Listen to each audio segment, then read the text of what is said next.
안녕하세요. 책 읽는 문학관 여운입니다. 오늘 낭독해드릴 작품은 루시모드 몽고메리의 빨강머리 앤입니다. 빨강머리 앤이라는 책 제목만 들어도 왠지 중독성 강한 애니메이션 주제가가 귓가에 맴도는 기분이 드는데요. 그만큼 앤은 오랜 시간 꾸준히 사랑받고 있는 친근한 소녀죠. 빨강머리 앤은 루시모드 몽고메리의 삶이 투영된 소설로 캐나다의 프린스 에드워드 섬을 배경으로 하고 있습니다. 소설의 시대적 배경이 되는 1870년대와 80년대는 세계 곳곳에서 이민자들이 새로운 땅을 개척하겠다는 꿈을 안고 캐나다를 찾아왔고 도시화와 산업화가 진행되어 갔습니다. 그러나 아직 대부분의 사람들은 시골 마을의 작은 집에 살았고 캐나다로 유입된 이민자들 대부분이 빈민 신세를 면치 못했는데요. 그 중에서도 가장 차별받는 위치에 있던 이들이 바로 여성과 아이들이었습니다. 이런 점에서 빨강머리 앤의 가장 도드라진 장점은 생기발랄한 주인공과 낭만적인 줄거리입니다. 그러나 무엇보다 빨강머리 앤이 오늘날까지 여전히 사랑받는 걸작으로 남을 수 있었던 힘은 어려운 상황에서도 주변에 대한 따뜻한 시선을 잃지 않고 시행착오를 거치며 밝고 당당한 모습으로 자라나는 고아 소녀의 성장기가 갖는 매력이 있다고 볼 수 있지요. 매슈와 마릴라는 농장일을 도울 고아 소년을 입양하려고 하지만 스펜서 부인의 실수로 주근깨에 비쩍 마른 빨강머리 소녀 앤이 집으로 오게 됩니다. 무뚝뚝하고 낯가림 심한 마릴라와 매슈는 낙천적이고 상상력 풍부한 앤을 키우면서 삶의 즐거움을 찾고 앤은 초록지붕집의 아이가 되어 밝고 씩씩하게 자라나는데요. 지친 삶의 위로와 웃음을 전하는 긍정의 아이콘 빨강머리 앤. 그 이야기 속으로 잠시 들어가 보시죠. 구독과 좋아요는 사랑입니다.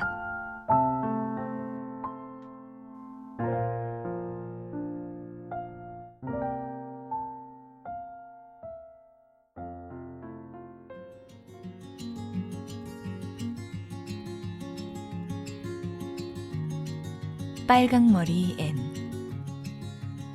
루시모드 몽고메리 지음. 박혜원 옮김. 발행 더 클래식.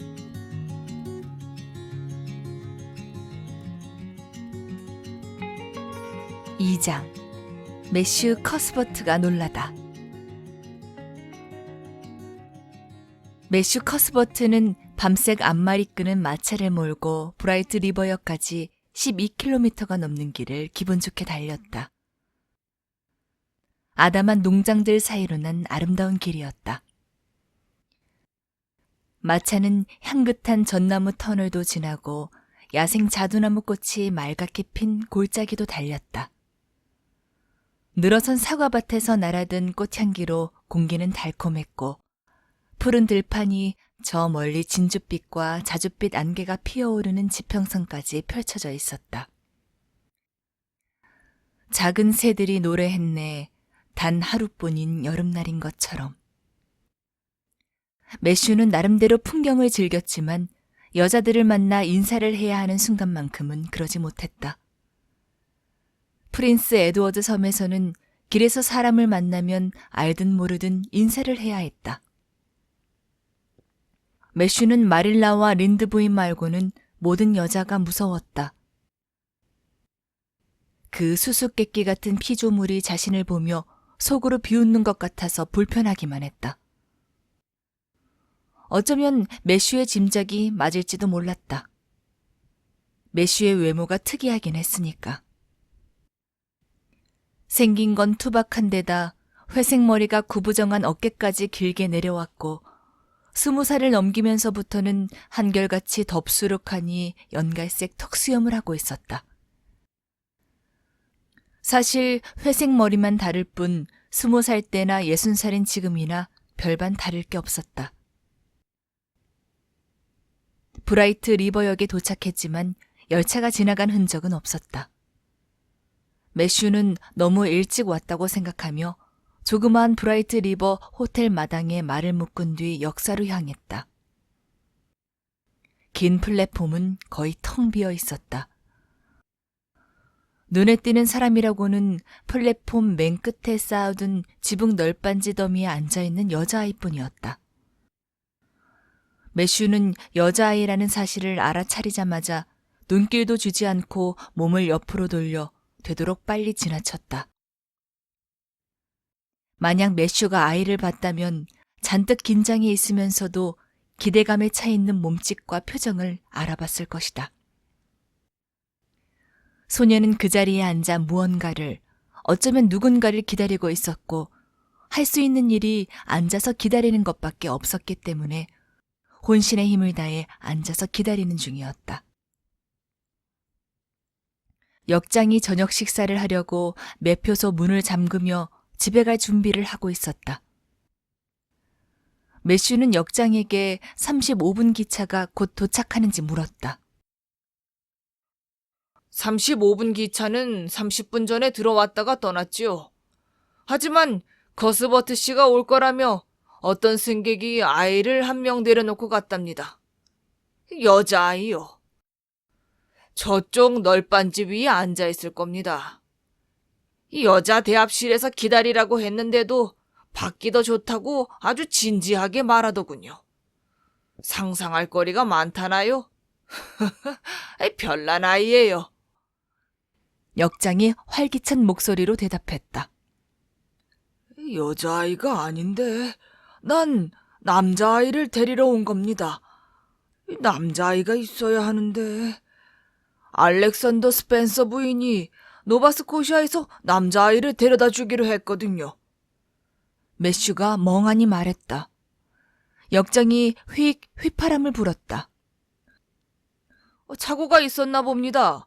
스펜서 부인이 저 여자아이를 데리고 기차에서 내려서 제게 맡겼거든요.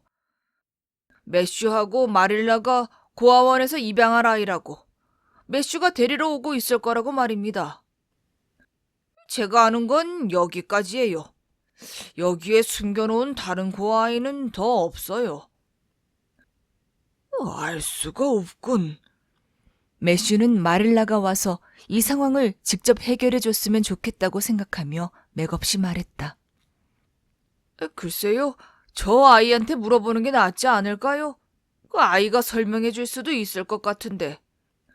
저 애도 입이 있으니까요. 어쩌면 바라던 남자아이가 고아원에 없었는지도 모르잖아요. 역장이 태평스레 말했다. 그러고는 배가 고팠는지 발길에 재촉하며 나가버렸다. 불쌍한 매슈는 사자굴에 들어가 사자 갈기를 뽑는 것보다 더 어려운 일을 혼자 해내야 했다. 여자아이, 그것도 낯선 여자아이. 고아 여자아이에게 다가가 왜 남자아이가 아니냐고 물어야 했다.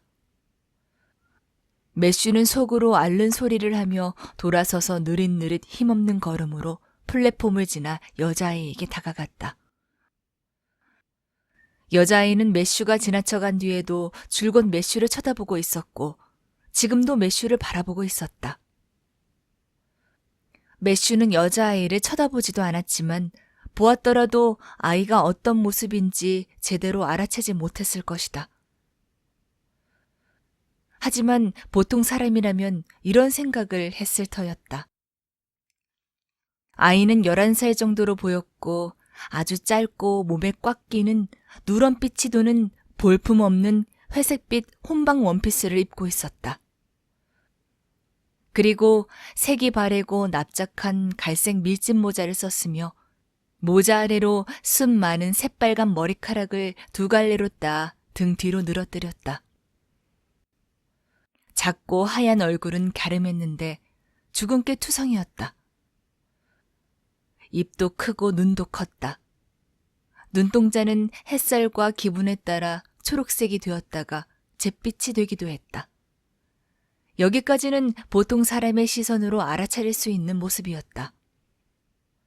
그러나 관찰력이 뛰어난 사람이라면 매우 뾰족하고 도드라진 턱도 눈에 들어왔을 것이다.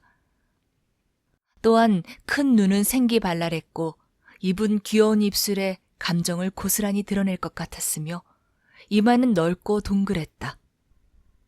한마디로 보는 눈이 예리한 사람이었다면 제자리가 아닌 곳으로 인도된 이 여자아이가 부끄럼 많은 매슈 커스버트가 그토록 터무니없이 무서워하는 흔하디 흔한 여자들과 전혀 다른 정신세계의 소유자라고 결론 내렸을 것이다.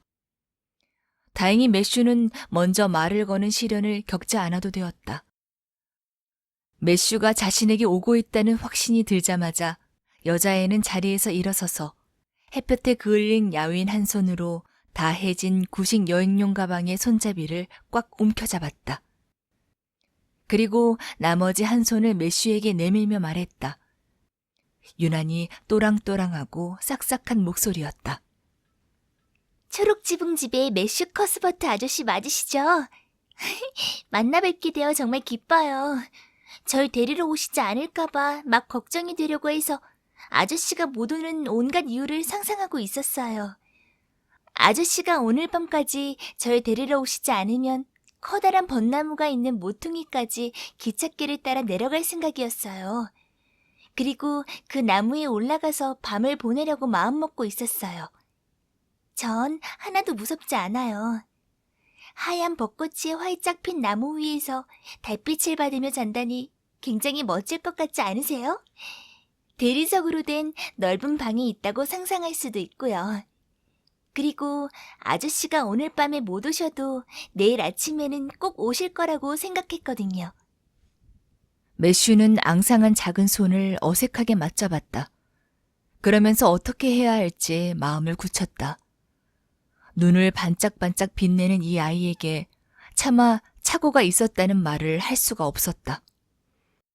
일단 집으로 데려가서 마릴라에게 말하게 할 작정이었다. 무슨 착오가 있었든지 여자아이를 브라이트 리버역에 혼자 남겨둘 수는 없었다. 궁금한 점을 물어보거나 설명을 듣는 일은 초록지붕집에 무사히 돌아간 다음에 하는 게 나을 것 같았다. 늦어서 미안하구나. 따라오너라. 저쪽 마당에 말이 있단다. 가방은 이리 다오. 매슈가 겸연쩍은 듯이 말했다. 아, 제가 들게요. 아이가 활기찬 목소리로 대답하며 말을 이었다. 무겁지 않아요. 가방 안에 제가 가진 걸 전부 넣었지만 무겁지 않아요. 그리고 잘못 들면 손잡이가 빠져버려요. 그러니까 제가 드는 게 나아요. 저는 요령을 정확히 알거든요. 이건 엄청나게 오래된 가방이에요. 아저씨가 오셔서 정말 기뻐요. 벚나무 위에서 자는 것도 근사하지만요. 여기서 멀리 가야 하는 거죠? 스펜서 아주머니가 13km는 될 거라고 하셨어요. 전 마차 타는 걸 좋아하니까 괜찮아요. 아, 아저씨 집에서 아저씨의 가족으로 사는 건 정말 멋진 일일 거예요. 저는 지금껏 한 번도 가족이 없었거든요. 뭐, 또 꼭 그런 건 아니기도 한데, 아무튼 고아원은 최악이었어요. 넉 달밖에 안 있었지만 다시는 가기 싫어요. 아저씨는 고아원에서 지내본 적이 없을 테니까 거기가 어떤 곳인지 잘 모르실 거예요. 아저씨는 상상도 못할 정도로 끔찍해요. 스펜서 아주머니는 이렇게 말하는 건 나쁜 태도라고 하셨지만 제가 일부러 나쁘게 말하는 게 아니에요. 나쁜 말은 자기도 모르게 불쑥 튀어나오잖아요? 사람들은 좋았어요. 고아원 사람들이요. 하지만 거기는 다른 고아들 말고는 상상할 거리가 너무 없어요. 아이들에 대해 이렇게 상상해보는 것도 꽤 재미는 있었어요. 그러니까 옆에 있는 여자아이가 사실은 백작의 딸인 거죠. 그런데 아기 때의 사악한 유모가 유괴를 했고 유모는 그 사실을 털어놓지 못한 채 죽은 거예요. 저는 밤에 누우면 잠들기 전에 이런 상상을 했어요. 낮에는 시간이 없었거든요. 아무래도 그래서 이렇게 말랐나 봐요. 저 너무 빼빼 말랐죠. 뼈만 있고 살은 하나도 없어요.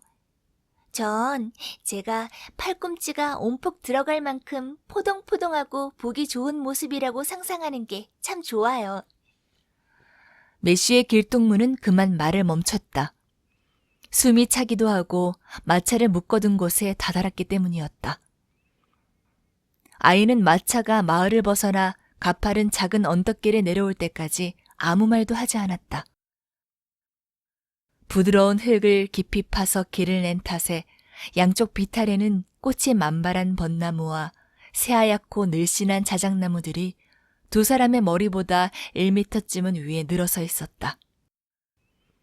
아이는 손을 뻗어 마차 옆을 스치는 야생 자두나무 가지 하나를 꺾으며 물었다. 아름답죠. 비탈에서 옆으로 뻗은 저 나무 말이에요. 온통 하얗게 레이스를 단 듯한 저 나무를 보면 뭐가 생각나세요? 글쎄다, 잘 모르겠구나. 매슈가 대답했다. 왜 신부 같잖아요. 예쁜 안개 면사포를 쓰고 새하얀 드레스를 입은 신부요. 한 번도 본 적은 없지만 그 모습이 어떨지 상상은 할 수 있어요. 제가 신부가 될 거라는 기대는 안 해요. 너무 못생겨서 저랑 결혼하겠다는 사람이 없을 거예요. 다른 나라에서 온 선교사라면 또 모를까요? 외국인 선교사라면 그렇게 까다롭지 않을 것 같아요. 하지만 언젠가는 저도 꼭 하얀 드레스를 입고 싶어요. 그게 제가 이 세상에서 꿈꾸는 가장 큰 행복이에요. 전 예쁜 옷이 정말 좋거든요. 태어나서 예쁜 옷을 입어본 기억이 한 번도 없어요. 어쩌면 그래서 더 입고 싶은 게 아닐까요? 그럴 때는 제가 눈부시게 차려입은 모습을 상상하면 돼요. 오늘 아침에 고아원을 나올 때는 너무 창피했어요.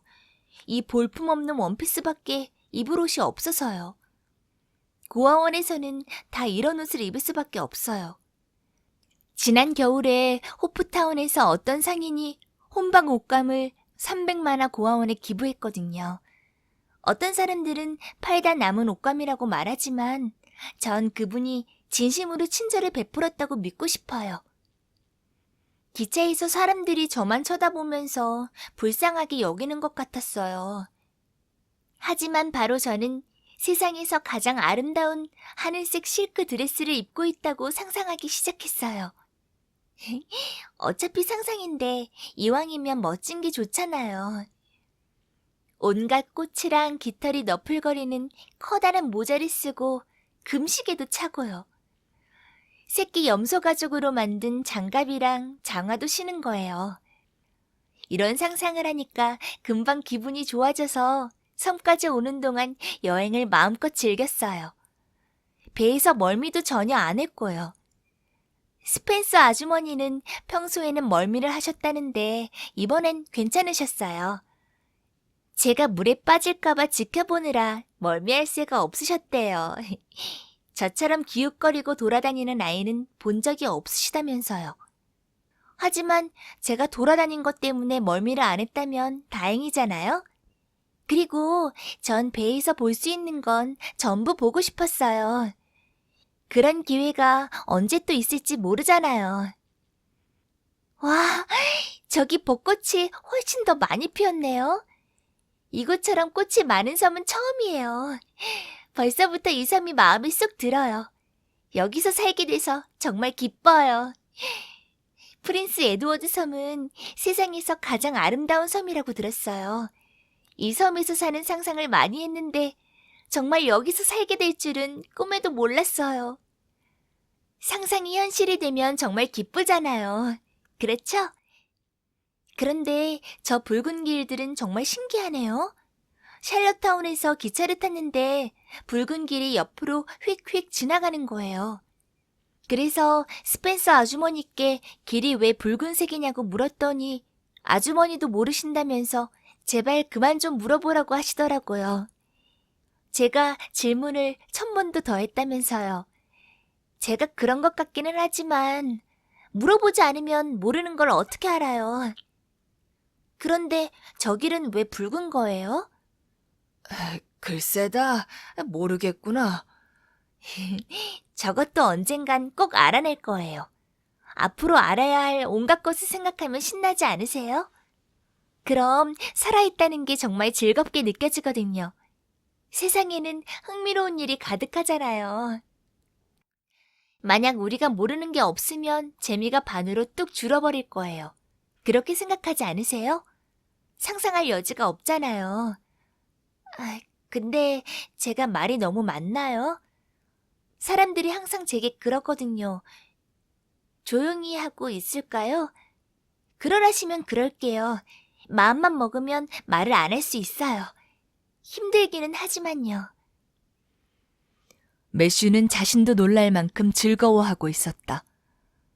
말 없는 사람들이 되게 그렇듯이 매슈 역시 상대방이 말이 많아도 자신에게 대꾸를 바라지 않으면 혼자 떠들어대는 것은 아무래도 괜찮았다. 하지만 어린 여자애와 함께 있는 게 즐거울 거라고는 한 번도 생각해보지 못했다. 여자란 어떤 경우에도 기분 좋은 존재가 아니었고 어린 여자애들은 더했다. 여자아이들은 매슈에게 말을 걸었다가는 한 입에 잡아먹히기라도 할 것처럼 겁먹은 얼굴로 힐끔거리며 슬슬 피해 다녔다. 매슈는 여자아이들의 그런 모습이 그렇게 싫을 수가 없었다. 에이번리에서 소위 교육을 잘 받았다는 여자아이들은 그런 식이었다. 그러나 이 주근깨 투성이 꼬마 마녀는 전혀 달랐다. 더딘 이해력으로 아이의 발랄한 머릿속을 따라가기가 꽤 버거웠지만 아이의 수다가 싫지만은 않다라고 생각했다. 그래서 매슈는 평소처럼 쑥스러운 기색으로 말했다. 마음껏 말하려무나. 나는 괜찮다. 기뻐요. 아저씨랑은 잘 지낼 수 있을 줄 알았어요. 말하고 싶을 때 말할 수 있고 아이는 눈에 보여도 소리를 내면 안 된다는 말을 듣지 않아도 돼서 정말 안심이에요. 그동안 그런 소리를 100만 번은 들었거든요. 전 말도 거창하게 한다고 사람들이 비웃어요. 하지만 머릿속에 거창한 생각들이 있으면 거창하게 말해야 제대로 표현할 수 있잖아요. 그렇지 않을까요? 글쎄다, 일리 있는 말이구나. 스펜서 아주머니는 제 혀가 입안에 떠 있는 것 같다고 하셨어요. 하지만 아니거든요. 제 혀도 끝이 입 안쪽에 딱 붙어 있거든요. 스펜서 아주머니는 아저씨가 사시는 집 이름이 초록지붕집이라고 하셨어요. 전 초록지붕집에 대해 궁금한 걸 다 여쭤봤어요. 주변에 나무가 많다고 하시더라고요. 전 뛸 듯이 기뻤어요. 전 나무가 정말 좋아요. 고아원 근처에는 나무 같은 나무가 하나도 없었거든요. 하얗게 칠한 울 같은 걸 둘러놓고 작고 앙상한 볼품없는 나무들이 다였어요. 거기는 나무들도 꼭 고아 같아요. 그 나무들을 보면 울고 싶어져요. 전 나무들한테 이렇게 말하곤 했어요. 아, 작고 불쌍한 나무들아.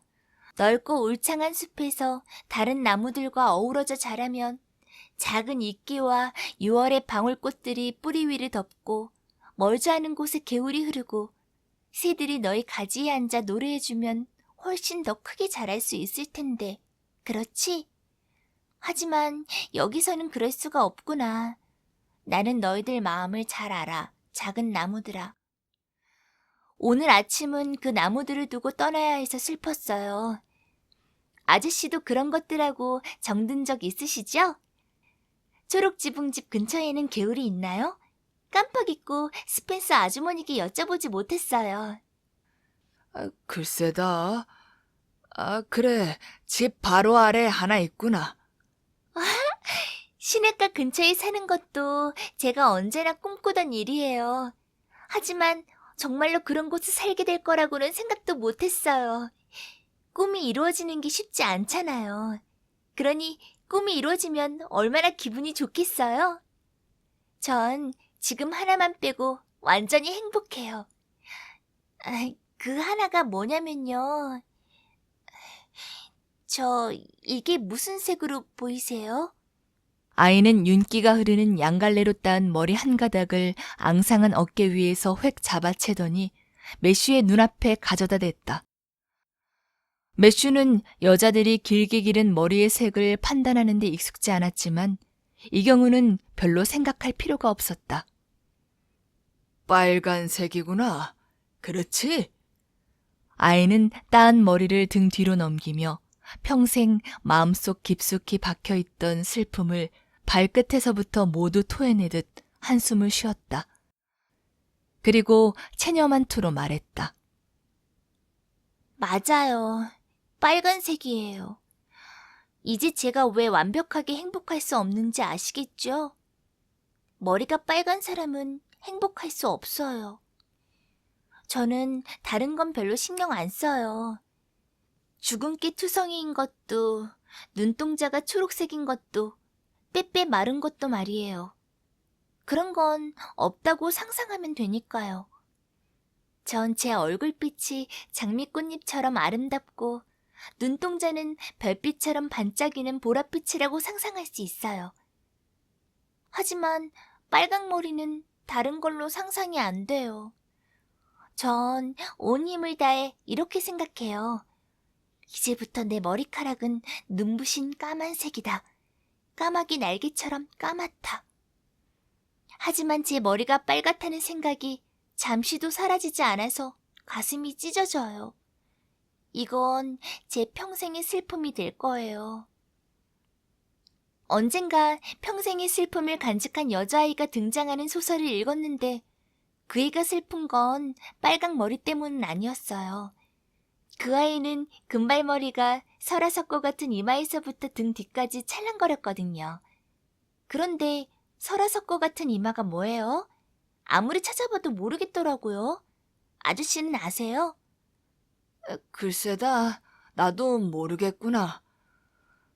매슈는 약간 어지간히 얼떨떨했다. 철없던 어린 시절 소풍을 갔다가 한 아이의 꿰매 넘어가 회적 목마를 탔던 때와 같은 기분이었다.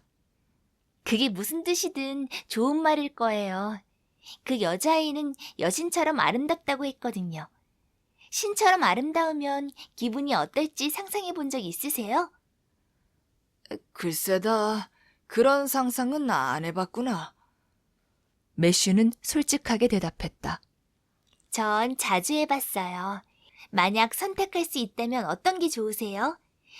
신처럼 아름다운 거랑 천재처럼 똑똑한 거랑 천사처럼 착한 거 중에서요. 글쎄다. 나는 잘 모르겠구나.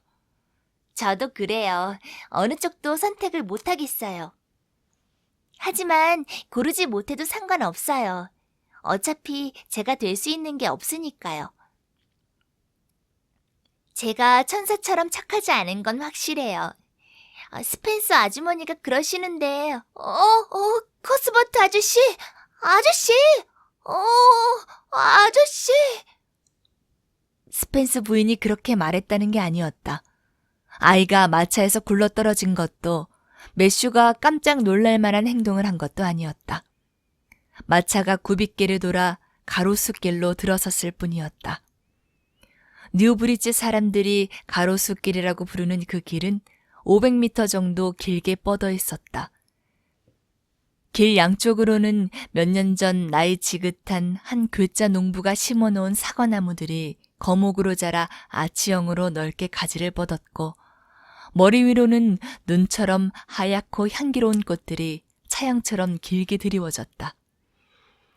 우거진 나뭇가지들 아래로 자줏빛 황혼이 가득히 뜰었고 멀리 앞쪽으로는 노을이 짙게 물든 하늘이 마치 대성당 복도 끝에 커다란 장미 문양 창문처럼 언뜻 보였다. 그 아름다운 광경에 아이는 말문이 막힌 듯했다. 아이는 마차에 앉아 몸을 뒤로 젖히고 야윈 두 손을 꽉 움켜잡은 채 황홀한 얼굴로 하얗게 빛나는 장관을 마주했다. 마차가 가로수길을 벗어나 뉴브리지로 향하는 긴 비탈길을 내려가는 동안에도 아이는 미동도 없이 입을 다물고 있었다. 아직도 황홀경에서 빠져나오지 못한 얼굴로 서쪽 하늘의 노을을 아득히 응시하고 있었다. 아이의 두 눈은 붉게 타오르는 하늘을 수려하게 뒤덮고 지나가는 풍경들을 보고 있었다. 개들이 낯선 이들을 향해 지저대고 어린 남자아이들은 야유를 던지고 사람들이 호기심 가득한 얼굴로 창밖을 내다보는 부산스런 작은 마을 뉴브릿지를 빠져나올 때까지도 마차안은 조용했다. 그렇게 5km 정도를 더 가는 동안 아이는 아무 말도 꺼내지 않았다. 아이는 쉴 새 없이 떠들다가도 무언가에 열중할 때면 어느새 조용해졌다. 결국 매슈가 용기를 내어 먼저 입을 열었다. 피곤하고 배도 고프겠구나. 아이의 침묵이 길어지는 이유가 그거라고 간신히 생각해낸 매슈가 말했다. 이제 얼마 남지 않았단다. 1.5km만 더 가면 돼. 몽상에서 깨어난 아이는 깊은 숨을 내쉬며 별빛을 따라 먼 곳을 헤매다 온 사람처럼 꿈꾸는 눈빛으로 매슈를 바라봤다. 아, 커스버트 아저씨, 지금 지나온 곳 말이에요. 그 하얀 길, 그게 뭐예요? 글쎄다. 가로수길을 말하는 게로구나. 예쁜 길이지. 매슈는 잠시 곰곰이 생각하다 대답했다. 예쁘다고요? 예쁘다는 말로는 모자라요. 아름답다는 말도 그렇고요. 그런 말로는 한참 부족해요. 아, 황홀하다. 황홀하다는 말이 좋겠어요. 여태껏 제가 뭔가를 보고 더 멋지게 상상할 수 없었던 건 그 길이 처음이에요. 여기가 가득 찬 느낌이었어요. 아이는 한 손을 가슴에 얹으며 말했다. 여기가 좀 이상하게 아팠는데 기분 좋게 아픈 거였어요. 아저씨도 기분 좋게 아팠던 적이 있나요? 글쎄다.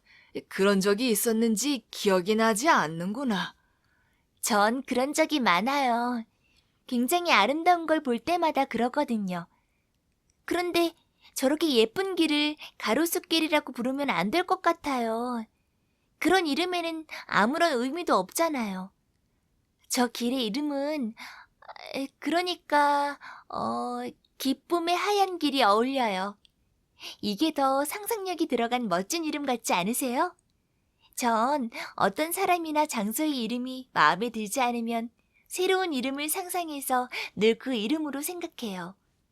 고아원에 헵시바 젠킨스라는 여자아이가 있었는데 저는 항상 그의 이름을 로잘리아 드비어라고 상상했어요. 다른 사람들은 그 길을 가로수길이라고 부르더라도 저는 꼭 기쁨의 하얀 길이라고 부를래요. 정말로 집까지 1.5km밖에 안 남았어요. 기쁘기도 하지만 아쉬워요. 이 길을 오는 동안 너무 즐거웠거든요. 즐거운 일이 끝나는 건 언제나 아쉬워요. 더 즐거운 일이 일어날 수도 있지만 그럴 거라는 보장이 없잖아요. 그리고 사실 더 즐겁지 않을 때가 많고요. 어쨌든 저는 그랬어요. 그래도 집이 가까워진다고 생각하면 기뻐요. 지금까지 전 진짜 집에 살았던 적이 없거든요. 진짜 집에 가까워진다는 생각만으로도 기분 좋은 통증이 느껴져요. 와, 저거 예쁘지 않아요?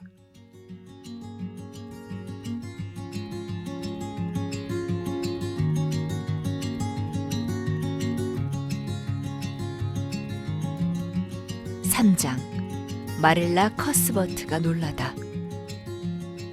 마릴라는 문을 열고 들어오는 매슈에게 성큼성큼 다가갔다.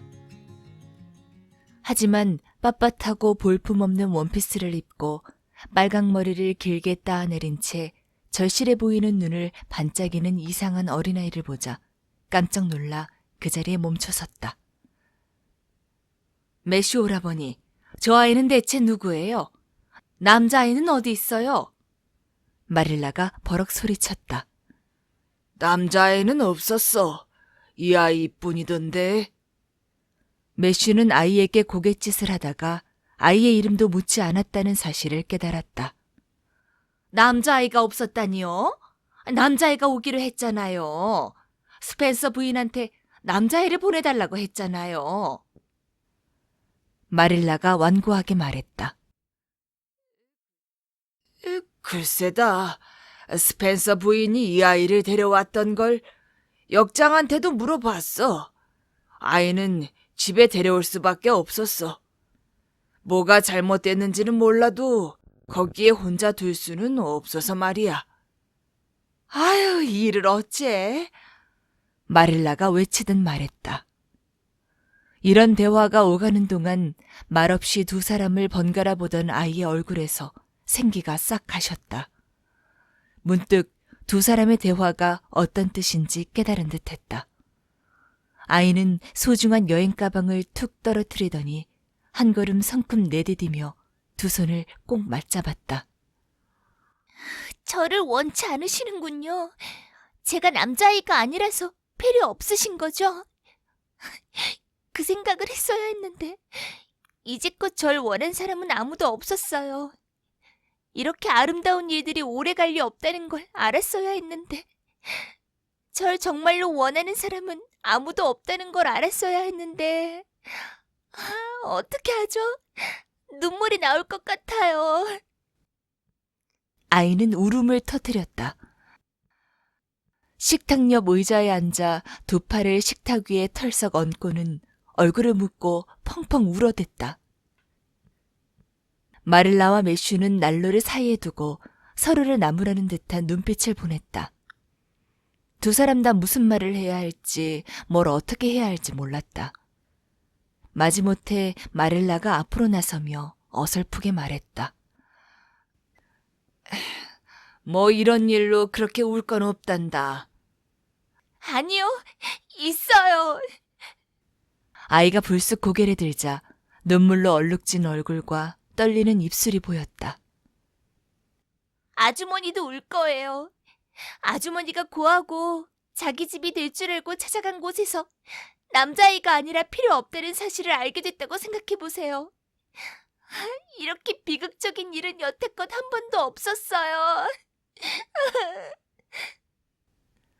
오랫동안 웃어보지 않아서 어색해 보이기는 했지만 떨떠름한 미소 같은 게 마릴라의 딱딱한 얼굴에 부드럽게 떠올랐다. 자, 이제 그만 울어라. 오늘 밤 당장 여기서 나가라고 하진 않을 테니까. 일이 어쩌다 이렇게 되었는지 알아볼 때까진 여기서 지내게 될 게다. 이름은 뭐니? 아이는 잠시 머뭇거리다 간절한 목소리로 말했다. 코딜리어라고 불러주시겠어요? 코딜리어라고 부르라니? 그게 네 이름이냐? 아니요, 제 진짜 이름은 아니지만 코딜리어라고 불러주시면 좋을 것 같아요. 정말이지 우아한 이름이잖아요. 도대체 무슨 소린지 모르겠구나. 코딜리어가 아니면 진짜 이름이 뭐라는 거니? 앤셜리예요. 이름의 주인이 머뭇머뭇 입을 열었다. 하지만 제발 코딜리어라고 불러주세요. 제가 여기 잠깐만 있을 거라면 절 뭐라고 부르든 아주머니한테는 상관없잖아요. 앤이라는 이름은 하나도 낭만적이지 않단 말이에요. 조금도 낭만적이지 않다니. 애니야말로 정말 무난하고 부르기 쉬운 괜찮은 이름인데 부끄러워할 것 없다. 마릴라가 매정하게 말했다. 아니, 부끄러운 게 아니에요. 그냥 코딜리어라는 이름이 더 좋아서 그래요. 전 늘 제 이름이 코딜리어라고 상상했어요. 적어도 요 몇 년 동안은요. 어렸을 때는 제 이름을 제럴딘이라고 상상하곤 했는데 지금은 코딜리어가 더 좋아요. 하지만 절 앤이라고 부르실 거면 꼭 뒤에 이를 발음해서 앤이라고 불러주세요. 마릴라가 찻 주전자를 들며 또다시 어색한 미소를 지었다. 그렇게 부르면 뭐가 달라지는데? 에이, 완전히 다르죠. 훨씬 더 근사해 보이잖아요. 이름을 부를 때마다 마치 종이에 적힌 것처럼 마음속에 그 이름이 보이지 않으세요? 저는 보여요. 그리고 그냥 애는 시시해 보이지만 뒤에 이가 붙은 애는 훨씬 더 기품이 있어 보이거든요. 이를 발음해서 앤이라고 불러주시기만 하면 코델리아라는 이름은 포기하도록 노력해 볼게요. 좋아. 그럼 이가 붙은 앤, 어떻게 이런 착오가 생긴 건지 알고 있니? 우리는 스펜서 부인에게 남자아이를 보내달라고 부탁했단다. 고아원에 남자아이가 없었니? 아니에요. 남자아이는 많았어요. 하지만 스펜서 아주머니는 분명히 11살 정도 되는 여자아이가 필요하다고 말씀하셨어요. 그래서 원장 선생님이 제가 바로 그런 아이라고 말씀하셨고요. 제가 얼마나 기뻤는지 모르실 거예요. 기뻐서 지난밤에 잠도 오지 않았어요. 앤은 원망스러운 얼굴로 매슈를 쳐다봤다. 여기서 왜 저한테 너는 필요 없으니 데려갈 수 없다고 말씀하지 않으셨어요? 기쁨의 하얀 길과 반짝이는 호수만 보지 않았어도 이렇게 힘들지는 않았을 거예요. 이 애가 도대체 무슨 소리를 하는 거예요? 마릴라가 매슈를 노려보며 추궁하듯 물었다. 그 애는 그냥 오는 길에 나눴던 얘기들을 하는 거야. 마릴라, 나는 얼른 나가서 말을 넣어놔야겠다. 돌아올 때까지 차를 준비해줘. 매슈는 허둥지둥 대답했다. 스펜서 부인하고 너 말고 다른 아이도 같이 왔니? 매슈가 나간 뒤에도 마릴라는 계속해서 물었다. 릴리 존스요. 그 애는 아주머니 댁으로 데려가신댔어요. 릴리는 이제 5살이고 굉장히 예뻐요. 머리는 밤색이고요. 제가 그렇게 예쁘고 머리카락도 밤색이면 절 계속 데리고 계실 건가요? 아니다. 우리는 매슈 오라버니를 도와 밭일을 할 남자아이가 필요하단다. 우리한테 여자아이는 쓸모가 없어. 모자 벗어라. 모자하고 내 가방은 현관 탁자 위에 올려두마. 애는 고분고분 모자를 벗었다. 곧 매슈가 돌아왔고 세 사람은 저녁 식사를 위해 식탁에 앉았다. 그러나 애는 음식이 넘어가지 않았다. 억지로 빵에 버터를 발라 먹는 신용을 하고 물결 모양 유리그릇에 든 딸기잼을 앞 접시에 덜어 깨작거렸다. 앤 앞에 놓인 음식은 조금도 줄어들지 않았다.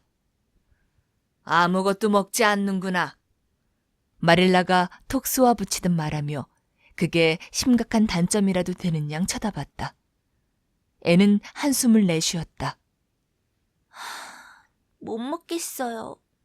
저는 절망의 구렁텅이에 빠졌어요. 아주머니는 깊은 절망에 빠졌을 때 음식을 먹을 수 있으세요? 절망의 구렁텅이에 빠져본 적이 없어서 모르겠구나. 마릴라가 대답했다.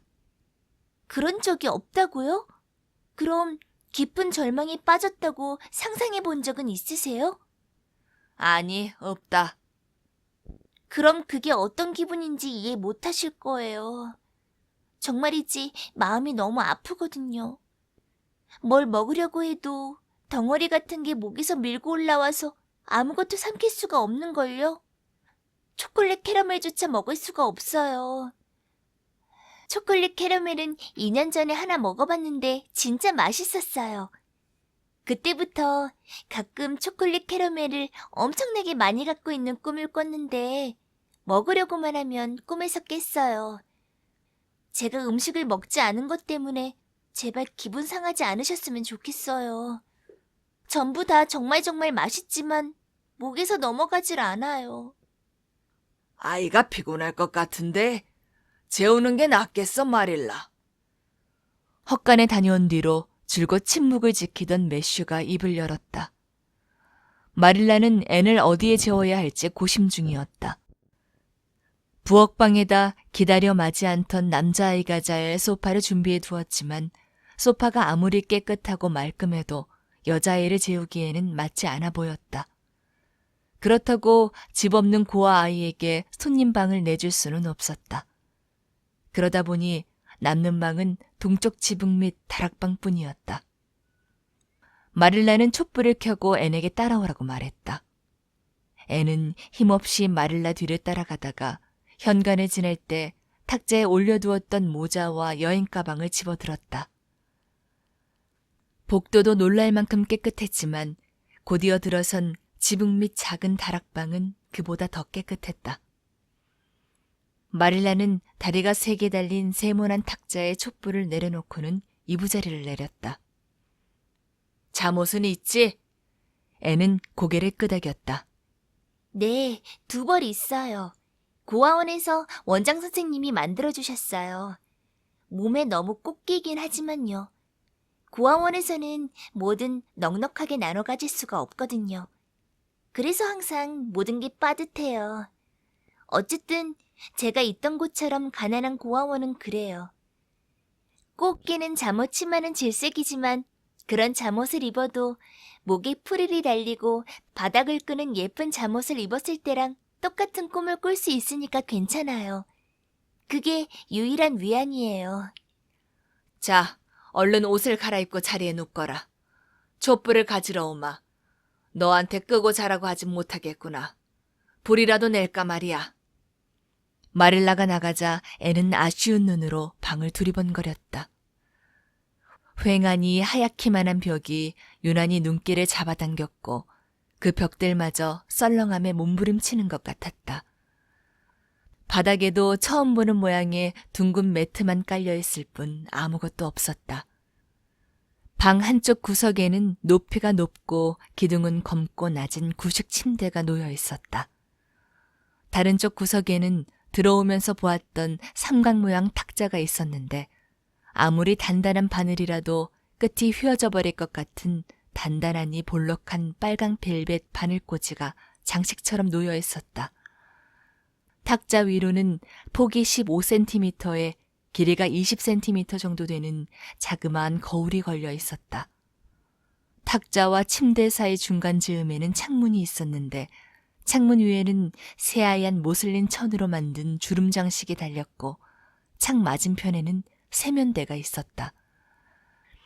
방 전체적으로 뭐라 말하기 힘든 엄숙한 기운이 돌아 애는 뼛속까지 오싹했다. 애는 흐느껴 울며 아무렇게나 옷을 벗어던지고 꽉 끼는 잠옷으로 갈아입은 뒤 침대로 몸을 던졌다. 그러고는 얼굴을 베개 깊숙이 파묻고 이불을 머리끝까지 뒤집었었다. 마릴라가 촛불을 가지러 올라왔을 때는 바닥에 멋대로 널브러진 초라한 옷가지들과 침대 위에서 요란하게 들썩이는 이불만이 이 방에 누군가 있다는 사실을 말해주고 있었다. 마릴라는 천천히 앤의 옷들을 집어들어 반듯하게 생긴 노란 의자에 가지런히 정리한 뒤 촛불을 들고 침대로 다가갔다. 마릴라는 조금 어색하기는 해도 딱딱하지 않게 말했다. 잘 자거라. 앤의 하얀 얼굴과 커다란 눈이 이불 밖으로 불쑥 튀어나왔다. 오늘 밤이 제 인생에서 최악의 밤인 걸 아시면서 어떻게 잘 자라고 할 수 있으세요? 애는 원망 섞인 목소리로 말하고는 다시 이불 속으로 사라졌다.